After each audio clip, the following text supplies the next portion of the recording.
The Florida Panthers defeat the Tampa Bay Lightning on Saturday night in a fashion where the Panthers dominated in every facet of the game. You're Locked On Panthers, your daily podcast on the Florida Panthers. Part of the Locked On Podcast Network, your team every day.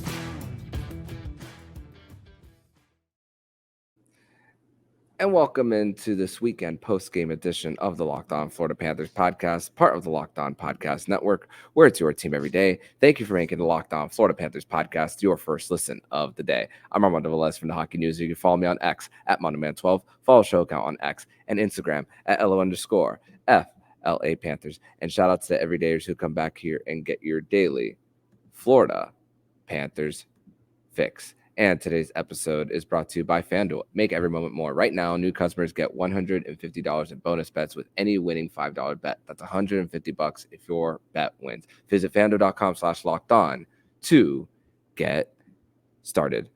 So, Cats fans, I'm sure you guys are extremely pumped after that that game that we saw on Saturday night, where the Florida Panthers defeat the Tampa Bay Lightning by a final score of 9-2 to win the season series against the Tampa Bay Lightning. Both of them on the road with one more left at Amerant Bank Arena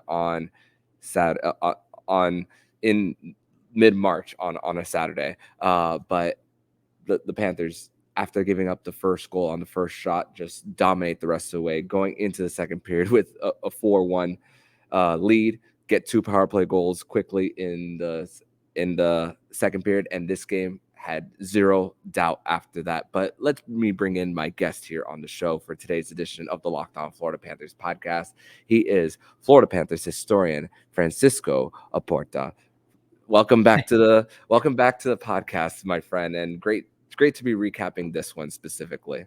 I lost track after a while as to what the heck was going on with the game, but it was wonderful in many accounts. Really, so much great things that we saw tonight or today, whatever you want to call this, but from the Panthers today in a building that's always been tough to play in.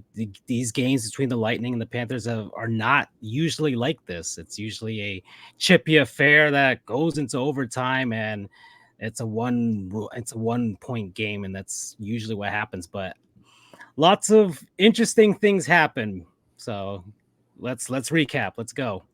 Yeah, I mean, not the first game that the Panthers have had against the Tampa Bay Lightning where it's been a lopsided affair. I mean, you think about when the Panthers during the President's Trophy season, I mean, half the lineup was out of the Tampa Bay Lightning due to COVID. That first game out of the All-Star break last season at home. So there have been some lopsided affairs. Also, the Tampa Bay Lightning ended the Florida Panthers' 13-game winning streak back in 2022 in South Florida. That was an 8-4 victory. So we've seen it on both ends of this one. But tonight, Francisco, with in the first period, especially with the Panthers, their goals were not coming for the low slot early. There were like redirections, tips. Brandon Montour's goal came right off the face-off where he got it off of Lilleberg and then in the goal, in the net as well. And just the getting the pucks in deep, winning your battles, and then early on Stenlund gets that goal as well. And then just really the power play, just the two goals at the beginning of the second period as well, where that one was off of a failed challenge by John Cooper after the fourth one going into the second. But just the Panthers, just when you think about giving up that first goal, which Montour was really up in his zone and Mikkola had to make up for it, and then Sergei Bobrovsky gives up the first goal on the first shot. But then the Panthers, their forecheck was going, their gaps were in control. I mean, you look at the Corsi for percentage of the Lightning, 53-37, but at 5-on-5, the Panthers still got more shots on net. Just goes to show the lack of lanes that the Tampa Bay Lightning had on the night. Well, I mean, it's something that I guess has been a bit of a criticism with the Tampa Bay Lightning with their 5-on-5 play. Power play, of course, they come into this game with the best power play percentage of the league. The Panthers also come in with the third highest PK percentage amongst the road teams. And so, I mean, you had these, an unstoppable force and removable object coming in today. Panthers on the 10-game road winning streak. They're playing hot. Lightning 8-game home winning streak. Something had to give. But we just didn't expect it to be like this. And it was an interesting, assessment of the Panthers early first period goals, especially. David DeWark, your colleague, our colleague, I guess, he mentioned that, Vasilevskiy, a lot of those goals, you can't really hang on him because of just some of the, I guess, randomness of it all. Hockey is the way it is, and just some of those weird deflections that just got past them. And but aside from that, the Panthers were showing that if you just throw pucks at the net, sometimes good things happen, and a lot of good things happened today. Yeah, and then you had multiple goals where the Panthers were just those quick tic-tac-toe passing, where the Lightning were up past the circles as they were exiting. So that really let the Panthers get past the defense as well for those quick passing. It was mostly after the first period when they were getting to the front of the net on those multiple second chance opportunities. I mean, Bennett had one off a second chance off Erod. Going there, Matthew Tkachuk with multiple setups out in front as well. This was a game where Barkov didn't have a single shot on goal on the night too, where a game where he didn't have to. I mean, a few days ago we were talking about Reinhart not getting a shot off neither, and still the depth scoring coming through for the Panthers. That second line was incredible. Carter Verhaeghe, 6 shots on goal on the night, tough on pucks, out quickly in transition as well. We know how great that wrister is for him. Influence one of the goals out in front on the fourth goal before John Cooper lost the challenge too. So just so many different impact players. Josh Mahura, oh my goodness. Only his third game in the calendar year of 2024. Stays ready, big, physical. You could tell that he was a guy who was amped up to play. No Aaron Ekblad. We haven't even mentioned that so far on the show. No Aaron Ekblad. OEL has to move up. And what happened in the 16 games? I know I've repeated it so many times of him playing on the top pair, and then the balancing act of the D too. Oh my goodness, there's so many great things to say. And Paul Maurice spoke about Mahura's character and his ability to stay ready, saying that Mahura wants to be here, wants to be part of a winner too. So that just speaks so much volumes about someone like him as well. Josh Mahura, I made note of him, especially in this game, because Ekblad was out. He's the plug-in for today. And it was obviously we were going to see, well, what does he have in him? He's been sitting out, healthy scratches. And I mean, he was noticeable, but in all the right ways. In all the right ways. It looked like he had never been out. And that is, once again, testament to him and just staying ready, testament to the rest of the team as well, right? Just going at it in practice and just plug him in, and it's the machine still keeps going. So that was great. Carter Verhaeghe, 30 plus goals again. He had 32 last season, and he's on pace to probably score 40. I mean, this is and you've got another guy in Reinhart as well. I mean, the Panthers' entire depth scoring is looking great. The fourth line, I've been so happy for them these past few games. They're getting a lot of ice time, which is great because of the way the Panthers have been playing overall, but they're getting goals. And it would seem like they were collectively as a bunch, they were so close to scoring on so many other chances in the past few months, but now they're finally getting rewarded with those goals, and now we're getting blowouts, quote unquote, in that sense. So now, of course, they're getting more ice time, and we're getting a lot of love for all these guys on that fourth line with Stenlund. We got Lomberg out there scoring goals now. He got his first ever power play goal. I mean, this is just amazing stuff to see, and it just goes to show that this team is running on all cylinders. right now at this point. They've taken over an actual firm grasp of first place in the Atlantic Division. Yeah, with the Boston Bruins losing in overtime, blew a 3-1 lead. We've heard that before, 3-1 lead against, but this time against the LA Kings at home in a matinee. And ever since they lost to Philly at home, all of their wins have been by more than one goal as well. Just incredible. 40 of 43 on the penalty kill in their 11-game road winning streak as well. That is something so noteworthy as well for the Panthers as far as the stretch they have been on. But we're going to transition over to segment number 2, where we're going to discuss more about when we thought this game was won and our 3 stars of the game. We're going to discuss that more here on the Locked On Florida Panthers podcast.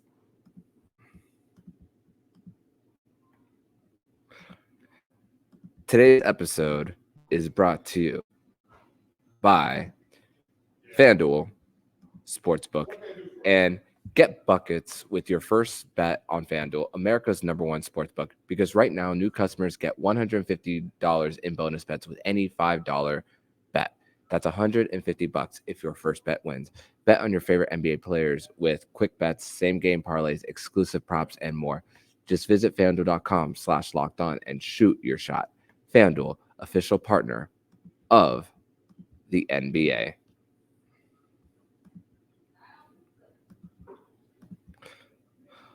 Locked On has launched the first ever national sports 24/7 streaming channel on YouTube, and now it's also available on Amazon Fire TV in the free Fire TV channels app. Locked On Sports Today is here for you 24/7, covering the top sports stories of the day with the local experts of Locked On, plus our national shows covering every league. Find Locked On Sports Today now available on the free Fire TV channels app. Back on this special weekend post-game edition of the Locked On Florida Panthers podcast. Thank you once again for making the Locked On Florida Panthers podcast your first listen of the day. And here with Florida Panthers historian and Marlins historian, Francisco Oporta here. And by the way, if you have not subscribed to the YouTube channel here on Locked On Panthers, our video on the homepage is the video of Francisco and I trying the Panthers sub. It's a YouTube exclusive, so go check that out there, as we did that right before the Caribbean Series final at Lone Depot Park. So check that out. But either way, anyway, 3 stars of the game for you, my friend. I'll let you go first on this one. Well, I'll give one to Bob.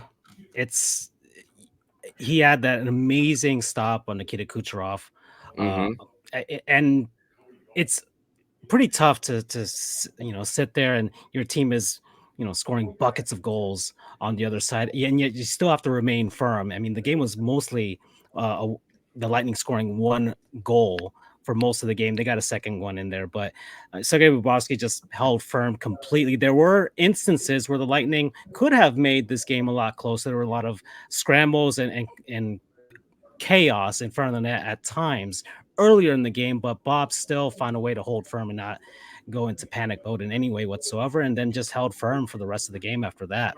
So I give one to Sergei Bobrovsky. I mean, sheesh, there's Matthew Tkachuk, because just all the things that he does, and from the grittiness of himself, standing up for teammates, scoring goals, setting up goals.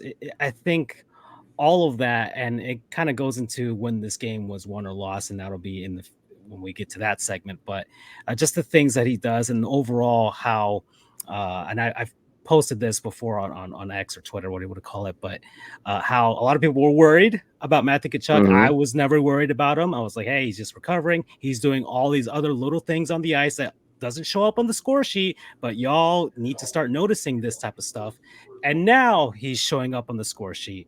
And now your prediction of how many goals he's going to score in the month of January starts to happen. And he is he would, if the All-Star game were happening the next weekend, he would probably make the All-Star team then, so nothing was wrong with him. He's done great. So he's there too.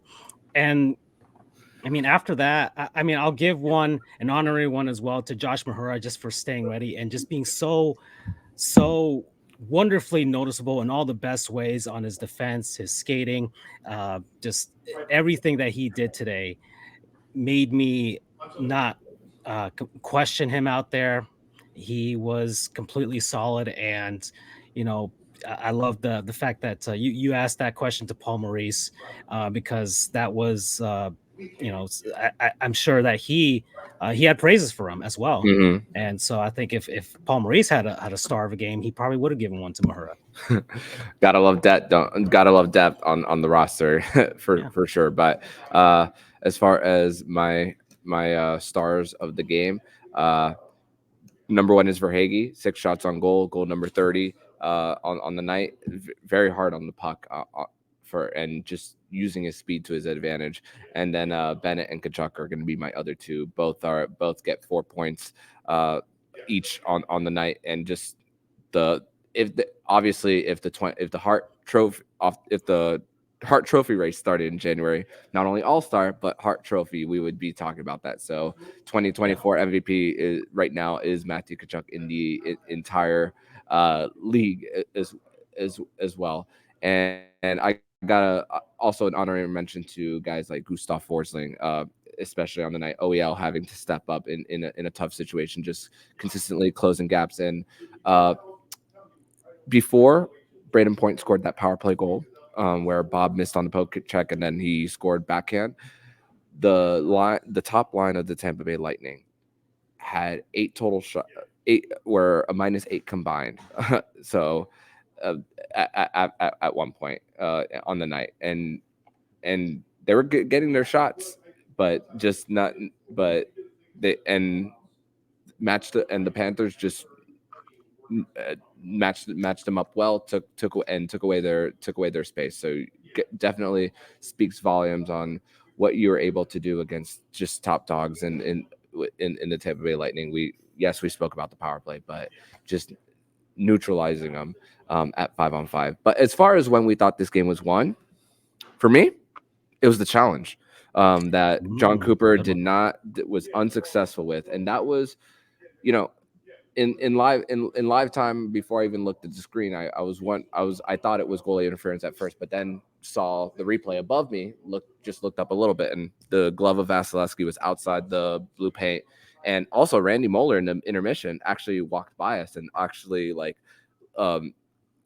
showed us where it landed in their part of the glove, not even in, so that by the time he touched it, plus outside the crease, and then Carter Verhaeghe not made contact with his stick, that's legal. That's fine.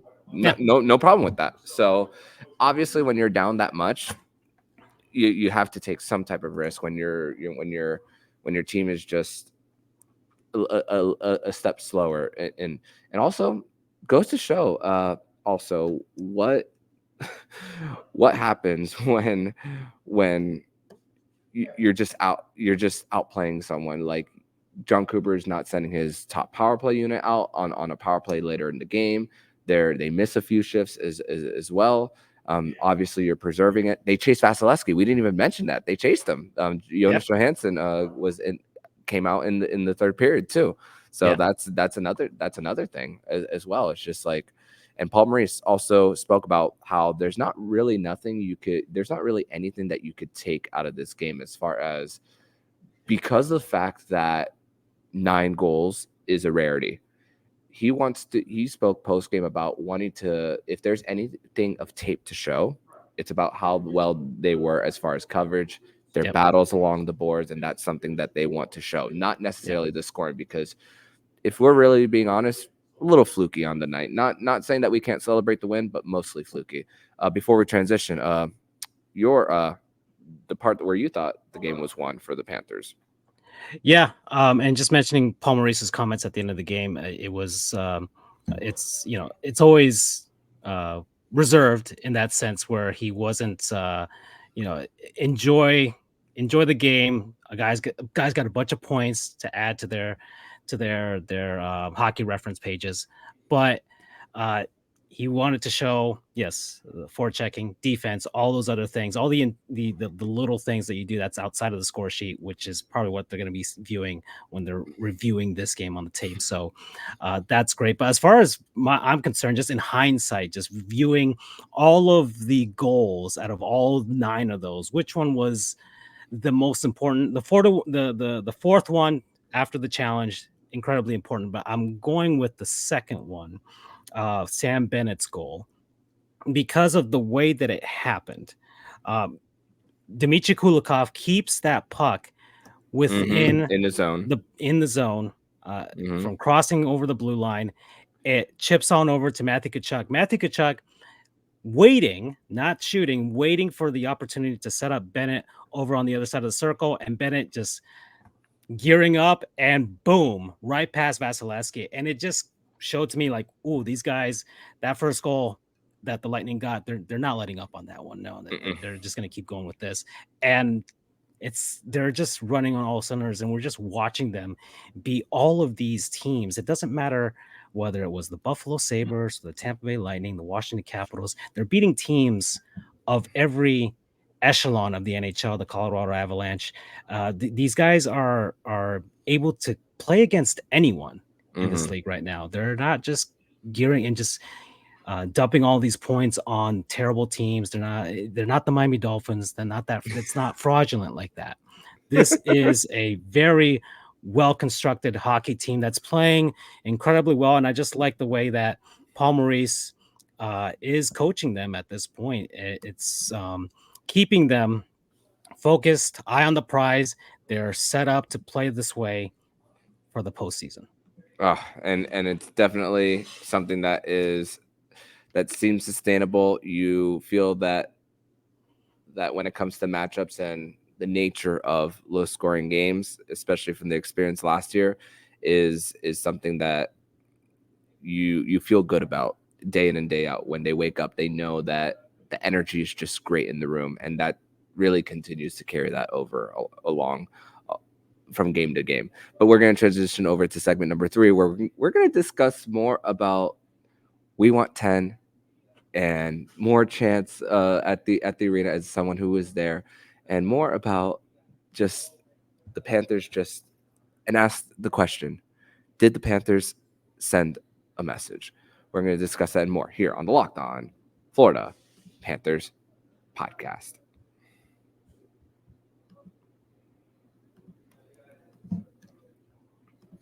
Today's episode is brought to you by Game Time. And you shouldn't have to worry when you buy tickets to your next big event. Game Time is the fast and easiest way to buy tickets from all the sports, music, comedy, theater near you. With killer last-minute deals, all-in prices viewed from your seats, and their best price guarantee, Game Time takes the guesswork out of buying tickets. See the view from your seat before you buy, so you know exactly what to expect when you arrive. All-in prices show your total upfront, so you know what you're getting. A great deal before you check out. Game Time has deals on tickets right up to the start of the event and even an hour after it starts. It's the best place to find last-minute tickets. With zone deals, you pick the section and Game Time picks a seat for big-time savings. Download the Game Time app, create an account, and use code LOCKEDON for $20 off your first purchase. Terms apply. Again, create an account and you use code LOCKEDON for $20 off. Download Game Time today. Last-minute tickets, lowest price, guaranteed.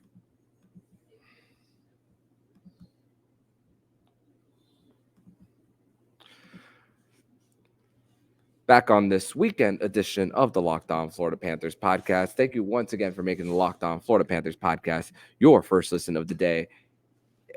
Here on a weekend edition where the Florida Panthers defeat the Tampa Bay Lightning by a final score of 9-2 in Amalie Arena, where the Florida Panthers are now 4-2-2 in their last 8 games in the regular season here at Amalie Arena. And speaking of that record, speaking of that run to the final, that now it's crazy because years ago it's 95 to 5% Lightning fans in this building for most of the games. Maybe that's being a little harsh. Maybe it was like 90-10 in most times that I would come to games here. But my goodness, the red chant was really loud during the national anthem. and you spoke about that save from Kucherov that Bobrovsky had on Kucherov. As the Panthers were going into the locker room, we were hearing Bobby chants on the road in the state of Florida. Yeah, it's a short trip, but this had the vibes of Miami Heat visiting the Orlando Magic at formerly known as Amway Center, now called Kia Center. This had like all those vibes. There was you could tell like there's like just the hatred there. Yona Gadjevich gets two fighting majors, a 10-minute misconduct. Anton Lundell and Brayden Point get one towards the end. And this is what obviously the refs had to do game management there as well, obviously, when it comes to that. And I see you trying to hold in your laughter there, Francisco. But along with all of this, I want to get your opinion on the chance and everything. But also I want to ask you this question at the same time. Did the Panthers send a message? Well, the overall feel of this game, I think the message has already been sent. This is not a new message. If anything, they're just hitting repost on their tweet right now. Is that the Panthers are for real? They're going for it again, and the rest of the league has to watch out. And the rest of the league knows that because the Panthers always seem to get into chippiness and fights and grudge matches against every team in the NHL, whether they're in last place or in first place. So it doesn't matter. You bump Bob just a tiny bit, and you saw what happened. They're on you. It doesn't matter if the fourth liners are on or the first liners are on. They're going to be on you. And as far as the entire atmosphere of watching the game from afar, you could hear the chants on the broadcast. It was loud and clear. Let's go Panthers during a couple of points of this game. And Steve Goldstein, the second time I heard it, was also mentioning the fact that it was so nice to hear Panthers fans yell those chants in a building that has been tough for the Panthers historically, as well, especially with all the success the Lightning have had over the last decade or so. And that was always fantastic to see.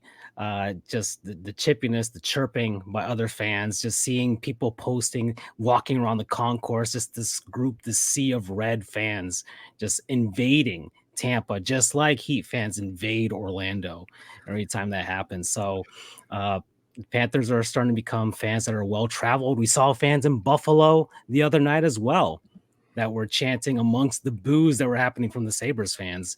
That was nice to see. So it's finally, this franchise is giving people, no matter where they are, something to cheer about. The rivalry between Tampa and the Florida Panthers is starting to get really good again, and these two teams are on a trajectory right now. If things stay the way they are for another first round series, another Battle of Florida during the playoffs. And I highly doubt we're going to get this type of score for that series. But it should be a fun one if we do get to that point. Yeah, I don't want this game to make us prejudge what would happen in a 7-game series as well. So that's where we need to have cooler heads prevail. And also, when you talk about Panther fans chanting in Buffalo, because you're the Marlins historian as well, would it be a fair comparison to compare the Sabres to the Marlins? Because the fans don't want to go to games, not because they're not true fans, but they have like nothing to cheer for as well. Like we even spoke about, we don't blame fans for not wanting to go to a game if they have nothing to cheer for. Well, unlike the Sabres, the Marlins have actually done something in their franchise's history. So, but no knock on the Sabres. The Pagulas have completely botched their chances with the Sabres, and yet have found some modicum of success with the Bills. It's essentially the same issue with Dole and his reign as the owner of the Rangers and the Knicks. One team is always perpetually awful, and the other team's always good. The Rangers are always good. And just, I don't know. But as far as, but the Panthers fans on the road you're just starting to notice them. You're starting to notice them. You're starting to see those red jerseys all over the place. Doesn't matter where they are. Yeah, not every sports owner is a Stan Kroenke. That's for sure. Not for Avalanche, Rams. You forget, you lose track of how many teams that man owns as well. But just another great showing by the Panthers. 11 straight road wins, and they're going to be back on the road next Thursday in Carolina. I wrote an article today about the amount of gaps that the Florida Panthers have also had in between some of their road games as well. There was an 18-day stretch, a 13-day stretch, an 8-day stretch, but that's all combined with an all-star break, winter break, 5-game homestand, all that. So the fact that momentum hasn't been lost as well on the road, that speaks volumes. And also during the intermission, Doug Plagans and I were talking about why the Panthers' success on the road is very telling, is the fact that they don't have to rely on the last change. Yeah. Okay. Yeah. That's actually a really good point. And I was laughing towards the end as well, because you were mentioning the referees trying to manage the game towards the end of it. We had a repeat of what we saw in Ottawa, where the benches are completely empty at the end of the game, and you have to love the guys on this team. Just the character of all of the guys on this team. They are fun in all the best ways. And just seeing that at the end, Steve Goldstein saying, "Oh, Barkov having a nice conversation with Paul Maurice at the end of the game because there's only like 7 guys on the bench." It's really fun to see it, and all the fans, whilst watching this game, we're just having a chuckle. This was a really fun game for everybody, just in a celebration of the personality of this team, the identity of this team. This was a fantastic showcase of that. If anything, if that was the message that was being said today, it was that one. Yeah, and that definitely a fun one as far as that. And Panthers have put the league on notice. So the message wasn't specifically tonight that the message has been sent. It's been sent for a while for this team. And also, they'll be getting Ottawa on a second end of a back-to-back. So good for the Panthers as far as their next matchup against the Sens. And also, I do want to correct one stat that I said earlier. Before the power play goal by Brayden Point, it was 8 shots by that top line and a -12 prior to that. So even worse for the top line, and just even more impressive. Also, the Panthers are 13, 14, and 0 when the opposition scores first. Yeah, and not phased whatsoever. That just goes to show the fact that they're never out of it, and that even if they on those 14 regulation losses that they have, a good amount of them are the Panthers remaining close. I mean, hold on, before we sign off, I do want to see where the goal differential now lies for the Panthers after the win. They're plus 50. Yes. Yeah, plus 50 at this point, which is second best in the league behind Vancouver. Incredible. Incredible. So, I mean, this is I don't think a lot of people would have imagined this going into the season. What the people had the Sabres and the Senators in this spot right now. Yeah. Hey, experience matters. And not only with that plus 50 second best, continuing to build off their second best regulation wins in the NHL is in the NHL as well, best in the Eastern Conference. So this team's a wagon. No better way to say that. But Francisco, I want to thank you so much once again for joining me on another edition of the Locked On Florida Panthers podcast. Tell everybody where they can follow you and work on, my friend. Yeah, at FLA Cats History on X, Twitter. I also have Panthers History on TikTok and FL Panthers History on Instagram or anything like that. But I just want to mention as well, Jaromir Jagr is going to have his number retirement ceremony with the Pittsburgh Penguins. Florida Panthers, great. As I always mention, he had that nice small little stint he had in Pittsburgh. Oh, well. But fantastic to see him being honored. He was skating with the Penguins today. And I would hope that he comes by Sunrise as well, and we can kind of honor him as well when he finally does retire professionally, when he's 67. I have no idea when he's going to end, but just as I'll be posting stuff. It's just a celebration of his career. I posted the fact that you can see a lot of Jaromir Jagr and Alexander Barkov, and I think as Panthers fans, we should appreciate that going into what's going to be a fantastic game and ceremony in Pittsburgh tomorrow. Yep, tomorrow night, 6 p.m. against the LA Kings for that ceremony for Jaromir Jagr, and definitely has helped Alexander Barkov really kickstart his career. Him and Huberdeau at the time for sure. But thank you so much once again, Francisco, and I will see you next time, my friend. All right, take care. And if you like what you're hearing, please subscribe to the podcast to be notified every single time the Locked On Florida Panthers podcast jumps into your podcast feed. Don't forget to also subscribe to the other shows on Locked On NHL Network, including Locked On NHL, Locked On Fantasy Hockey, Flip Livingstone, and Stu Roden, and Locked On NHL Prospects. Thank you once again for making the Locked On Florida Panthers podcast your first listen of the day. So I'm Armando Velez with Francisco Oporta, and you've been listening to the Locked On Florida Panthers podcast, part of the Locked On Podcast Network, where it's your team every day.